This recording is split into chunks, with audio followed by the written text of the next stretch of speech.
각 분야 전문의와 함께하는 시간 데일리 건강입니다. 오늘은 한의사 엄석기 원장 모셨습니다. 안녕하세요. 네, 안녕하세요. 한의사 엄석기입니다. 네, 반갑습니다. 오늘 함께할 주제 알려주시죠. 아이에게 보이지 않던 행동이 반복적으로 관찰된다면 틱 장애를 의심해 봐야 합니다.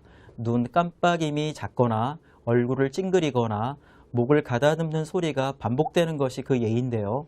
증상이 아주 복잡하고 경과, 발생, 수반되는 장애에 따라 큰 편차를 보이는 것으로 알려져 있고 아주 약한 증상에서부터 소수의 환자만이 앓고 있는 아주 심한 증상까지 정도가 다양합니다. 오늘 자세히 알아봅니다. 네, 오늘의 주제는 틱장애입니다. 아이의 특정 행동을 두고 혹시 틱이 아닐까 의심되고 고민이 되신다면 이 시간 함께 하시면 도움되실 것 같습니다. 자, 먼저 틱부터 알아볼게요. 보통 틱장애라고 표현을 하는데 이게 네. 일종의 질병인 거죠? 네, 질병입니다. 틱이란 소아의 뇌신경 발달기에 나타나는 질병입니다. 갑작스럽고 빠르며 반복적이며 비율동적인 상동적인 움직임이나 소리가 나타나는 것으로 정신질환의 진단 및 통계 편람 제5판에서는 발달기에 시작되는 장애들의 집합인 신경 발달 장애의 항목에서 ADHD, 특정 학습 장애 등과 함께 틱 장애를 다루고 있습니다. 네. 혹은 어떤 분들은 습관으로 알고 계신 분들도 계실 텐데 분명한 질병임을 다시 한번 말씀드리겠습니다. 그러면 이 틱은 누구나 어느 연령대에서나 다 발생할 수 있는 건가요? 네, 틱 증상은 모든 연령군과 전 생애에 걸쳐 발현된다고 합니다. 그러나 대개 틱은 전형적으로 4세에서 6세 사이에 시작되며 증상은 10세에서 12세에 가장 심하고 청소년기에 일반적으로 약해진다고 합니다. 2016년도 건강보험심사평가원의 진료현황 자료에 의하면 전 연령대에 걸쳐서 환자가 존재하나 17세 이하의 학령기 연령대에서의 환자 수가 압도적으로 많은 것으로 확인할 수 있습니다. 네. 근데 보통 아이들에게서 많이 보여지긴 하는데 가끔 성인에게서도 틱장애가 나타나는 걸 볼 수 있어요.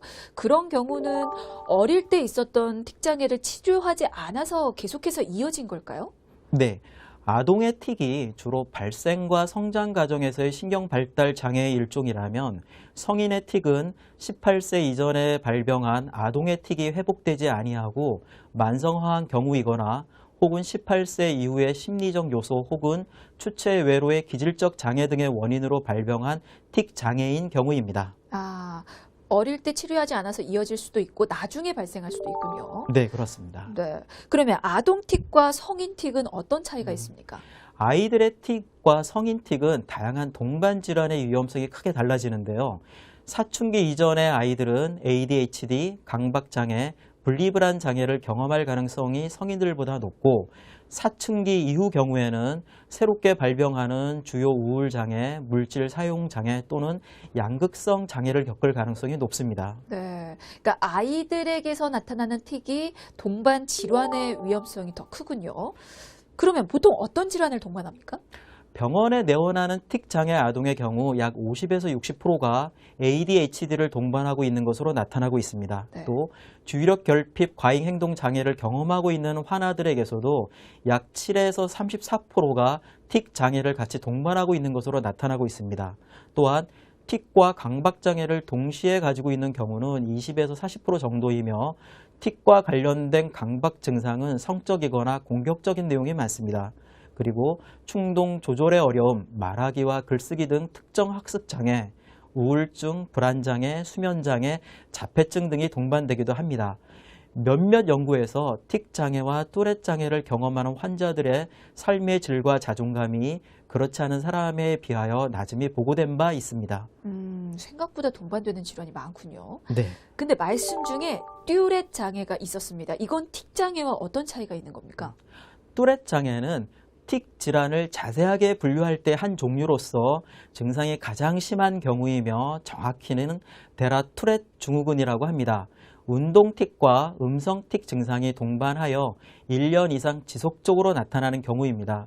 2013년 기준으로 데라투렛 증후군 진료 인원이 약 6,600여 명으로 틱 장애 환자 중 가장 많은 30%를 차지하였습니다. 그러니까 틱 장애 중에 어떤 한 종류에 해당이 되는군요. 네, 그렇습니다. 네, 알겠습니다. 이번에는 원인 또 여쭤볼게요. 틱 장애는 왜 생기는 걸까요? 원인에 대해서는 정확하게 밝혀지지 않았으나 현재까지 진행되어 온 연구를 살펴보면 중추신경계 발달 과정 중 신경생물학적 원인과 유전적 원인, 그리고 환경적, 심리적 요소 간의 상호작용으로 뇌의 특정 부위에 변화가 생기면서 발생하는 발달 신경정신질환으로 여겨지고 있습니다. 특히 신경생물학적 원인으로는 운동 조절과 관련한 도파민 체계 이상 및 운동의 보완, 수정, 교정을 담당하는 뇌의 피질, 선조체, 시상 피질 회로의 이상이 틱 장애의 발생과 연관이 있는 것으로 알려져 있습니다. 설명이 조금 어려운 것 같은데 한마디로 이게 뇌 문제로 봐야 하는 겁니까? 네, 틱은 뇌의 이상 문제입니다. 뇌의 문제에 관한 국내에서의 연구도 활발한데 2016년 보고된 한국뇌연구원의 한 연구에 의하면 페트 이미징을 통해 음성 틱과 운동 틱 발생 시 뇌의 영역별 활동 변화를 관찰할 결과 음성 틱의 경우 사람의 감정을 담당하는 시스템인 대뇌 변형계를 구성하는 전대상 피질, 편도체, 해마에서 활성도가 눈에 띄게 증가한 반면 운동 틱의 경우 1차 운동 피질과 손해의 활성도가 크게 증가하는 것이 관찰되었다고 합니다. 네, 그러니까 아무 이유 없이 생기는 건 아니군요. 네, 아무 이유 없이 발생할 수는 없습니다. 네, 알겠습니다. 자, 이번에는 주 증상도 좀 정리를 해보겠습니다. 사실 틱 하면 떠오르는 증상이 몇 가지가 있는데요. 이걸 어떻게 좀 정리를 해볼 수 있을까요? 운동 틱과 음성 틱은 다양하게 나타날 수 있는데 운동 틱은 나타나는 근육근과 양상에 따라서 단순 운동 틱과 복합 운동 틱으로 구분할 수 있습니다. 네. 자, 그럼 운동 틱부터 알아보도록 하겠습니다. 어떤 증상이 나타나는지 단순 운동 틱 그리고 복합 운동 틱 구분해서 좀 알려주실까요? 네. 단순 운동 틱은 순간적인 눈 깜빡임, 목 경련, 얼굴 찡그림, 어깨 으쓱임 등으로 나타납니다. 복합 운동 틱은 단순 운동 틱과 달리 한 군데 이상의 근육을 침범한 얼굴 표정, 만지기, 냄새를 맡거나 띄기, 발 구르기 혹은 욕설 행동증과 같은 좀 더 통합적이고 마치 목적을 가지고 하는 행동과 같은 양상을 나타냅니다. 네, 보통 표정이나 행동으로 나타내지는 그런 증상들이군요. 네. 자, 다음은 음성 틱도 있었는데요. 어떤 경우가 해당이 될까요? 음성 틱은 코와 목구멍을 통하여 흐르는 공기에 의해 생기며 헛기침, 꿀꿀하는 소리, 코로 킁킁거리기, 코웃음 치기와 동물이 짖는 소리 같은 단순 음성 틱이나 단어, 구 혹은 문맥을 벗어나는 문장, 외설증, 즉 사회적으로 용납되지 않는 단어를 주로 외설스러운 욕을 사용하는 것 등이 반복적으로 나타나는 겁니다. 음성 틱, 운동 틱 구분하지 말고 그냥 틱 증상으로 봤을 때 어떤 특이점이나 특징이 있습니까? 틱 증상의 공통적인 특징은 불수의적이고 시간에 따라서 강도나 빈도가 변할 수 있다는 것입니다. 스스로 노력하면 일시적으로 억제가 가능하기도 하지만 기본적으로 불수의적인 특징을 가지고 있습니다. 스트레스나 불안, 피로감, 지루함 또는 흥분 상태, 감염질환 기간, 급격한 온도 변화 등에서는 증상이 악화될 수 있습니다. 특히 온도 변화가 심한 환절기에 감기에 걸리면 증상이 악화되는 양상을 보입니다. 휴식, 수면 중 한 가지 일에 몰두할 때는 증상이 일시적으로 호전을 보이기도 합니다. 그렇군요. 그 운동 틱과 음성 틱이 동반해서 1년 이상 지속되는 걸 앞서서 듀렛 장애라고 말씀을 해주셨는데 듀렛 장애는 어떤 특징적인 증상이 따로 있을까요? 외설증으로 전체 뚜렛 환자의 10% 미만에서 나타납니다. 약 25에서 50%의 환자에서 틱 발생 전에 과잉 행동, 산만함, 지속적인 주의력의 어려움 등이 나타나기도 합니다. 10세 이상이 되게 되면 아이들은 대개 틱 증상 전에 전조 증상을 보고합니다. 전조 증상은 어떻게 나타납니까? 전조 감각 충동은 전형적으로 뭔가 조이는 느낌, 터질 것 같은 느낌, 하지 않으면 안 될 것 같은 불편감 등을 경험하는 것 등입니다. 예를 들어 기침 소리 같은 음성 틱을 하기 전에 목이 아파오거나 간지러운 느낌, 목을 움직이는 틱을 하기 전에 목이 뻣뻣하게 굳거나 수축하는 느낌 등을 호소하게 됩니다. 간혹 전신이 달아오르는 듯한 느낌을 이야기하는 아동도 있습니다. 네. 근데 이제 음성틱이라든지 뭐 운동틱이라든지 모두 증상이 좋아졌다가 나빠졌다가로 좀 반복하는 편이잖아요. 그게 아무래도 그 스트레스 때문에 악화되는 건지 뭐 이유가 따로 있을까요?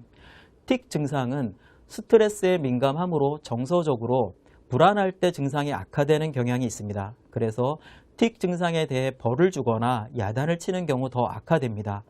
또한 가정 불화, 학교 시험, 흥분되는 휴일, 친구와의 불화, 신학기 등은 증상을 악화시킬 수 있습니다. 그러나 틱이 악화되었다고 해서 반드시 이런 원인이 있는 것은 아닙니다. 지나치게 심리적인 요인을 강조하여 생각하면 오히려 아동의 정상적인 발달을 저해할 수 있습니다. 즉, 아동이 당연히 지켜야 하는 규칙이나 책임을 스트레스를 주지 않기 위해 아이가 해야 할 일을 하지 않도록 방치할 수 있게 됩니다. 그러니까 아이들이 틱장애 행동이 나타난다고 해서 무조건 야단치거나 강압적으로 못하게 하는 것만으로 해결이 되는 건 아니군요. 근데 명심해야 할 것은 이러한 증상이 대부분 환자의 감정이나 의지와는 전혀 상관없이 일어난다는 점입니다. 이런 말 뒤에 숨어 있는 것은 내적 충동입니다. 내적 충동 때문에 본인이 진짜 원하지 않는데도 불구하고 틱을 할 수밖에 없다는 것이므로 야단친다고 해결되는 것은 전혀 아닙니다. 네, 사실 이 부분은 아이들보다는 우리 부모가 새겨 들어야 할 말 같은데요. 부모들이 참고하면 좋을 것 같은 내용이 사실 어떨 때 틱을 의심하면 되는지 그것도 좀 알려주십시오. 가장 흔한 초기 증상은 어떻게 됩니까? 눈을 깜빡거리는 등의 안면 표정근의 이상 증상이나 헛기침 등의 음성 이상 증상 등이 갑작스럽고 빠르며 반복적이고 비율동적인 형태로 나타납니다. 이러한 경우에는 틱 증상을 의심해 볼 수 있습니다. 근데 사실 이거 한 번에 딱 알아볼 수 있을 정도의 아이가 있는가 하면 그렇지 않은 아이도 있는데 이게 보통 틱은 어떻게 진단이 내려집니까? 만약 틱이 1년 이상 지속될 경우 지속성 틱 장애나 뚜렛 장애로 진단하는데 장애의 경과 중 동시에 있지 않았더라도 음성 틱과 운동 틱이 있었으면 뚜렛 장애로 진단되고 평생 동안 운동 틱이나 음성 틱 중에서 한 종류만 있었다고 한다면 지속성 운동 혹은 음성 틱 장애로 진단 내릴 수 있습니다. 한편 달리 분류되지 않는 틱 장애는 틱이 4주 이하 동안 지속되거나 틱의 발병 연령이 18세 이후일 경우 등에 해당합니다. 앞서서 이제 뇌의 문제라고 하셔서 좀 궁금한 거는 MRI 같은 영상 진단을 하더라도 뭐 그 자체로는 틱 장애 유무를 판별할 수는 없는 겁니까? 네, 뇌 신경 발달 과정에서 나타나는 1차적 틱을 영상 검사로 진단할 수 없는 것으로 알려져 있습니다. 그러나 두부 외상, 뇌졸중 등으로 인하여 2차적으로 나타나는 기질적 틱 장애는 영상 검사가 진단에 도움이 됩니다. 혹시 증상이 심하지 않을 경우에는 이게 자연스럽게 좋아질 수도 있는 겁니까? 네, 많은 경우 틱 장애는 치료 없이 스스로 해결됩니다. 그렇군요. 그러면 치료가 필요한 경우는 어떤 경우입니까? 치료는 틱 장애의 유형과 그 심각성에 따라 결정됩니다. 일상생활을 방해하는 심한 틱의 경우에는 서양의학 치료 혹은 한의학적 치료를 선택할 수 있습니다. 이러한 치료들은 틱을 조절하거나 발생을 줄이는 효과를 기대할 수 있습니다. 서양의학에서는 주로 행동치료, 약물치료, 신부 자극술 처치 등에 있으며 한의학에서는 한방정신요법, 한방약물요법, 침구요법, 기공요법 등 다양한 치료 방법을 사용하고 있습니다. 한의학에서는 발달 및 생애 주기에 맞추어 개인 맞춤 치료를 시행할 수 있으며 치료로 인한 우울, 무기력, 졸림 및 학습 부진 등의 부작용이 거의 없어서 학령기 아동과 청소년의 치료법으로 적당합니다. 무조건 약물 치료를 받아야 하는 건 아니군요. 일반적으로 뚜렛 장애, 만성 틱 장애의 경우에는 약물 치료를 선호하지만 증상이 심하지 않은 일과성 틱 장애는 비약물 치료를 시행하는 것이 추천됩니다. 대개 약물 치료 기간은 12개월에서 18개월 동안 유지하는 것으로 알려져 있으며 증상이 조절된 후 감량을 고려합니다. 그렇군요.